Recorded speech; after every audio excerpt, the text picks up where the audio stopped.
Hello. The other day I was debating whether or not I should finally start production on my one-man show version of The Hobbit when I see this new tab on my YouTube channel. Inspiration? Why, that's just the thing I need, I said. So I click on this tab, and it's all AI-generated garbage. As best as I can tell, the Inspiration tab looks at videos you've made in the past, and then suggests videos for you to make in the future. So in my case, I've made a couple videos in the past related to tabletop gaming, so here's some ideas related to RPGs. Exploring the ethics of AI in fantasy worlds, huh? Let's check that out. The complexities of artificial intelligence are explored in the context of fantasy worlds, a thought-provoking analysis of the ethical implications of AI in a realm where magic and technology intertwine. This video is more than just brainstorming topics. Inspiration is giving you hooks, an outline, and titles. Are AI wizards ethical? The moral code of AI in fantasy. Is it okay to code a dragon? The ethics of AI in Middle-earth.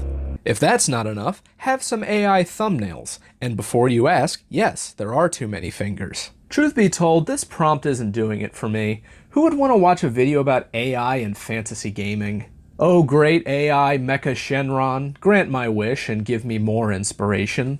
Let's see here. Ooh, the evolution of D&D monster design. I can work with that. Great thumbnail. All the classic D&D monsters are here. We've got Impalus Prickle Rat, a Dire Conehead, the Night Janitor, and Crab King Mahog, king of the Saurian Chindongs. I'm no D&D historian, but I'm pretty sure the Tarrascan Mimic aren't newer additions. I'm not going to go through the whole outline here. It's what you'd expect of AI content. It's a lot of words, but not much is being said. There's also false information here, which I won't bother actuallying. Ranking every gnome that I cared to rank. What a catchy title. Well, I'm quite partial to Cowboy Gnome, Backwards Baseball Cap Gnome, and Incontinent Gnome. Introducing the Gnomeverse. Inspiration deadass told me Papa Smurf and Grandolph the Gay are gnomes. Let's step back from fantasy. I'm not a one-trick pony. Once upon a time I used to make cooking videos. So let's see if we have any cooking inspiration. The best way to brew a perfect cup of coffee. Now this should be interesting. Coffee enjoyers are very picky about their methods, so I would love to make a video telling them why they're wrong. We got 3 different types of hooks to draw the viewer in. Intriguing question, bold statement, and personal anecdote. Tired of your coffee tasting like burnt ashes? That is an intriguing question. There are so many ways to answer. Forget everything you thought you knew about coffee. This video reveals the ultimate guide to unlocking a flavor experience that will elevate your daily ritual. This statement is how I like my coffee. Bold. I used to be a coffee snob, convinced I knew everything about brewing the perfect cup, but then I stumbled upon these secrets that transformed my coffee experience, and I'm sharing them all with you. Now this one is interesting for a few reasons. 1, I'm no coffee snob. 2, I still don't know how to brew the perfect cup of coffee. And 3, how is this a personal anecdote if it's not personal? Is YouTube suggesting that I lie about my life to increase engagement? What self-respecting person would fabricate their life just for the viewing pleasure of strangers? By the way, the outline just lists general coffee making tips and different ways to brew the coffee. No definitive perfect way to do it. YouTube really be setting me up to make a boring-ass video.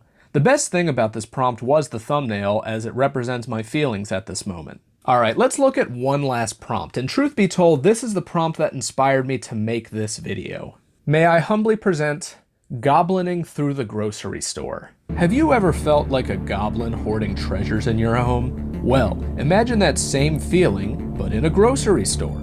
Join me as I take you on a wild ride through the aisles, showcasing the unique perspective of goblining through the modern supermarket. This hook kind of feels like it's promoting shoplifting. The grocery store as a dungeon. Start with a catchy intro, maybe a humorous scene of a goblin in a grocery store. Explain the concept of goblining and how it relates to hoarding and collecting items. Transition to the idea of a grocery store as a dungeon with hidden treasures and challenges.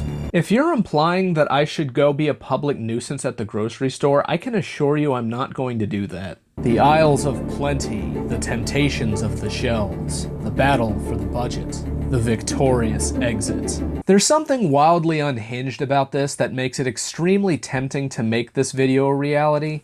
even if the outline is basically just budget shopping with fantasy sprinkled in. Now, I'm sure the intent of this feature is for me to see an idea and create it myself.